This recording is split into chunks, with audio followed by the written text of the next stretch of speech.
and hold. Smash.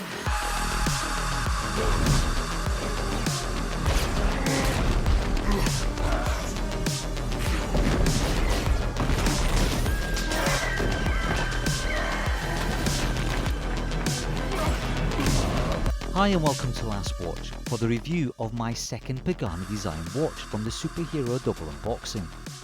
The Batman may have won first place in the race to be critiqued, but it remains to be seen whether it deserves the top spot compared to its green counterpart.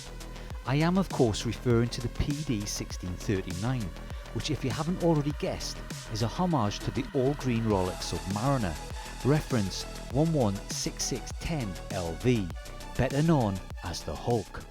If you haven't already done so, I would appreciate if you would consider subscribing to the channel and hit the like and notifications buttons.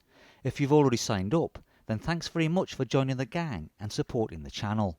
The PD-1639 certainly looks the part, but on close inspection there are a few details that stop it from being an absolute smasher. Let's get straight into the watch's specifications, which show that this green guy is larger than life. It has a diameter of 43mm, with the bezel sitting flush to the case, and an interesting lug width of 21mm, a lug-to-lug of 52mm, and a case thickness including the crystal of 12.9mm, or a height of 14.1mm if you include the cyclops for the date. Size for my 7-inch wrist minus 4 links, it weighs in at 155.5 grams. There is still one more link left on the bracelet. I should imagine that the Pagani will accommodate anything between 6.5 and an 8.5 inch wrist. What strikes me straight away about the Rolex homage, or should we say romage, are its monster proportions. The case size of the Rolex 116610LV is 40mm. The Pagani comes in at 43mm, which makes this a hulked out version of the Hulk. Now the only reason I question this is that the Pagani Batman has a 40mm case, so it wouldn't be a stretch for the Pagani Hulk to share its dimensions. The Pagani Batman is relatively new, being part of their new GMT lineup. It will be interesting to see whether the Hulk gets a streamlined makeover at some point in the future, or if Pagani will stick with the current thinking when it comes to dive watches at least, that bigger is better. The PD-1639 is a predominantly brushed Rolex-styled maxi case, albeit in 316L stainless steel. It has the same thick lugs and highly polished flat-sided profile. It even has the full-size crown guards that pretty much engulf a generous-sized screw-down crown. The finish is very good, with well-defined edges and transitions between brushed and polished surfaces. The easy-to-grip crown is signed with the Pagani Design logo. Now I have spent countless minutes trying to remove the blue plastic cover from many a crown, and I usually end up with a tiny little piece of plastic stuck in the engraved logo. Well, save yourself some time and use a bit of sticky tape for a quick and pain-free removal. Unscrewing the crown feels a little rough, quite gritty like a cross thread, and by no means pleasurable. The crown, once unscrewed, pops out to reveal a fairly visible rubber seal. After all, this is a dive watch with 100 meters water resistance.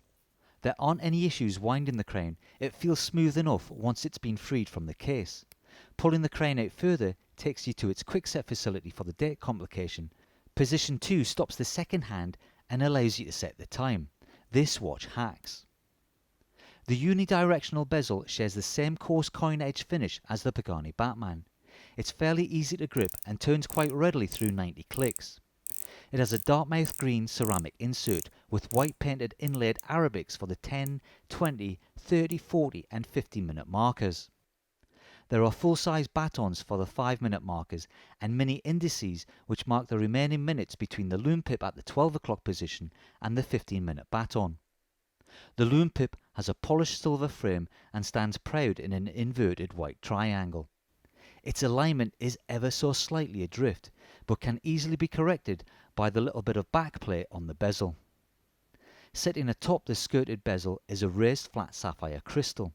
At the 3 o'clock position there is an added sapphire glass cyclops. Alas, like the alignment of the bezel, the cyclops is also slightly off kilter as it leans to the right. Beneath the sapphire crystal is a rather sumptuous effervescent sunburst green dial.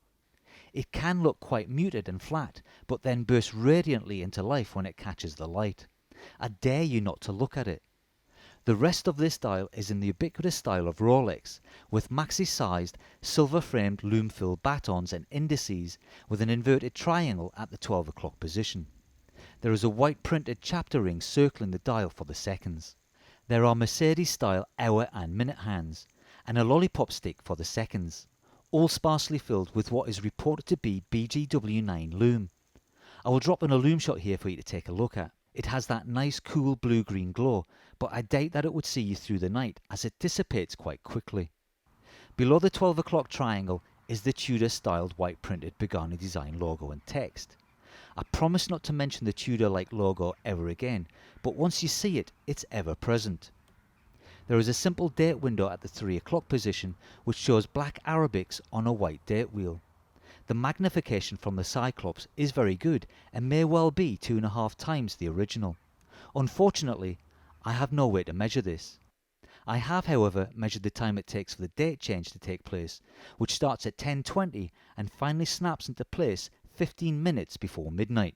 Above the 6 o'clock baton is 3 lines of white printed text stating that this watch is an automatic and water resistant to 10 bar or 100 meters. And below the 6 o'clock baton is text denoting that this watch has a Japanese movement. And if we turn the watch over, we can see quite clearly through the display case back that this statement is true, as the workhorse within is the rock-solid Seiko NH35. Now, I only mention this because the dial of the Pagani Batman also says Japan movement, and yet the movement inside is a decorated Mingzhu DG5833 GMT. The Seiko NH35 is not the prettiest movement to look at, but it's the guy you'd want on your side in a fight. It's an automatic movement that hacks and hand winds. It's equipped with 24 jewels and a bidirectional rotor. It has a power reserve of more than 40 hours. It also has a beat rate of 21,600 an hour and the patented die-shock system for shock absorption. It has an accuracy range between -20 and +40 seconds per day. This particular movement is running at a fairly impressive +3 seconds per day. It's clear to see why it's a popular choice with many micro brands. Around the diver style screw down display caseback, we have some basic information on the watch. Pagani design, water resistant to 100 meters, and its stainless steel construction. Look more closely and you will find the watch's reference number, PD-1639. Don't bother searching for a serial number, you won't find one. The bracelet is an oyster-style 3-link affair which is almost entirely brushed, albeit for its edges which are polished. It's held together with screw pins, making this a doddle to resize. There are no half links, but there is some micro adjustment on the interior of the clasp, which my spring bar tool struggles to adjust. You may very well need the patience of a saint. It starts at 20.5mm wide at the lugs and tapers to 15.6mm at the clasp.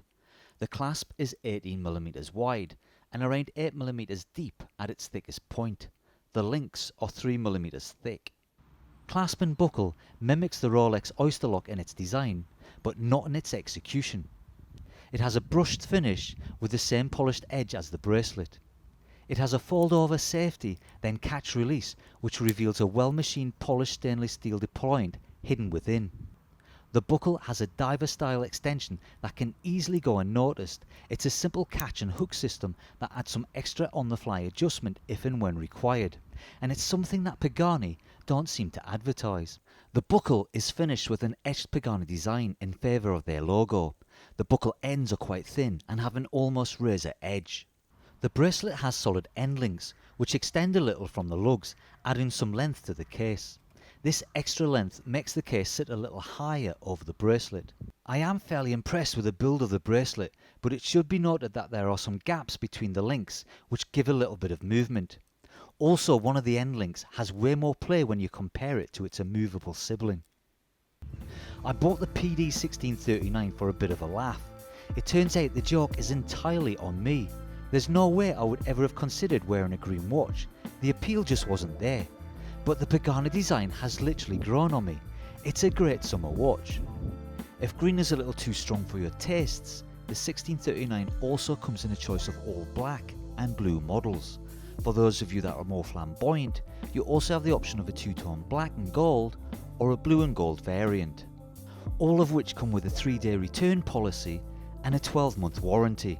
If you're keen to pick up one of these homages, I will include an affiliate link in the video description below to point you in the right direction.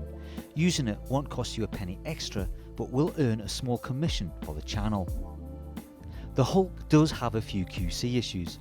The ever so slight misalignment of the bezel and the date magnifier, which I suspect will differ from watch to watch. Then there's the rather rough thread on the crown, which Pagani should certainly take a look at. And with the benefit of macro, I also noticed numerous flecks on the ceramic bezel and some uneven pen application on the indices. There also appears to be some damage to the edge of the dial. The bracelet could be almost perfect. All it needs is a few tweaks to its finish and better access to its spring bars on the micro adjustment to take it to the next level. By pure chance, I was wearing this watch on a shopping trip with my daughter a few days ago when we happened upon a store that had the Rolex 116610 LV on display. The cost was a staggering £12,250. My daughter isn't a watch person, but she does work in fashion and instantly pointed out that the Rolex just oozed quality. You can clearly see the difference precious metals make to its appearance. I certainly have a better understanding as to why people go crazy for the Hulk. Obviously, the Pagani design is not a Rolex and can't really compete with regards to movement, materials, quality and finish.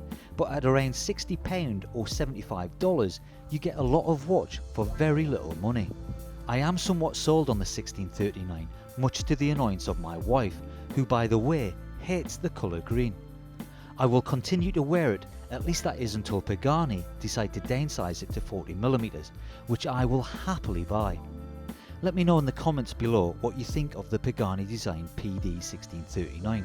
Better still, if you have one, feel free to share your experience with it as a daily wear. Stay safe and I'll see you all in the next video.